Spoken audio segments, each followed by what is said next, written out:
लेकिन अब बात करते हैं रूस और यूक्रेन युद्ध की भी। 2022 में शुरुआत हुई थी इस युद्ध की और सैन्य ठिकानों पर हमला करते करते अब ये युद्ध 2026 तक आते आते रिहायशी इलाकों और तेल डिपो और इंफ्रास्ट्रक्चर तक पहुंच चुका है।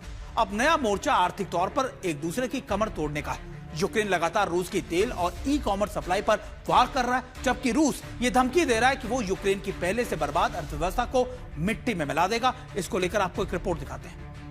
यूक्रेन के पलटवार से रूस दहला, पुतिन ने दी धमकी, यूक्रेन ने खोला मुसीबतों का पिटारा, ड्रोन से बरसे बम, आग से अरबों का नुकसान, आर्थिक ठिकानों पर हमले से रूस यूक्रेन में विनाशकारी घमासान।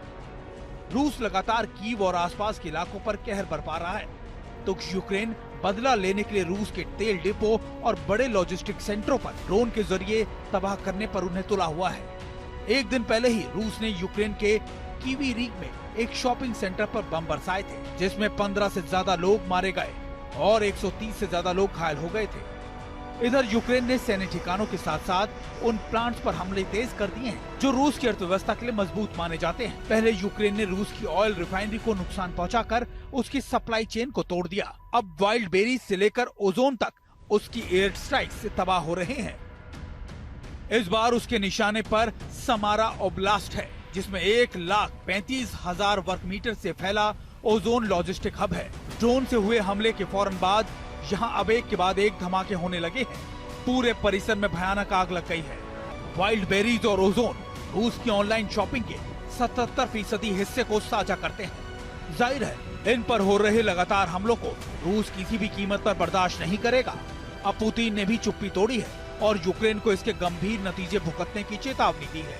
उन्होंने साफ साफ कह दिया है कि रूस के आर्थिक ठिकानों पर हमला करके यूक्रेन ने पेंडोरा बॉक्स यानी मुसीबत का पिटारा खोल दिया है। शनिवार को रूस के क्रेस्टोडोर इलाके में यूक्रेन के ड्रोन हमलों में 3 लोग मारे गए थे, जबकि 5 रूसी नागरिक सामरा में अपनी जान गंवा चुके हैं। यूक्रेन के राष्ट्रपति जेलेंस्की ने दावा किया है कि उनकी लॉन्ग रेंज मिसाइल और ड्रोन ने रूस में तबाही मचा दी है। इसमें सीमा से करीब 1000 किलोमीटर दूर रूस की नोवो रिफाइनरी और कई लॉजिस्टिक हब भी शामिल है। दावा तो यह भी किया जा रहा है कि रूस के सेकी एयरफील्ड और Su-24M एयरक्राफ्ट को भी भारी नुकसान पहुंचा है। पहले सैन्य ठिकाने, फिर रिहायशी इलाके और अब आर्थिक ठिकानों पर निशाना लगातार रूस और यूक्रेन ने जंग को एक नए मोड़ पर लाकर खड़ा कर दिया है। आज तक ब्यूरो। दरअसल इस वार पलटवार की लड़ाई में अब रूस तिलमिला गया है और रूस की सेना ने डोनेस्क और खार्कोव इलाके में यूक्रेनी सेना के अस्थायी ठिकानों पर भीषण बमबारी की है, जिसकी तस्वीरें भी सार्वजनिक की गई।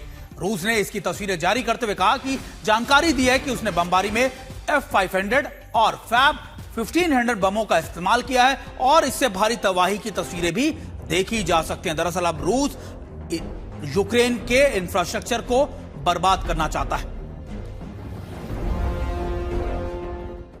और रूस और यूक्रेन की जंग को लेकर अपडेट तो आपने देख लिया।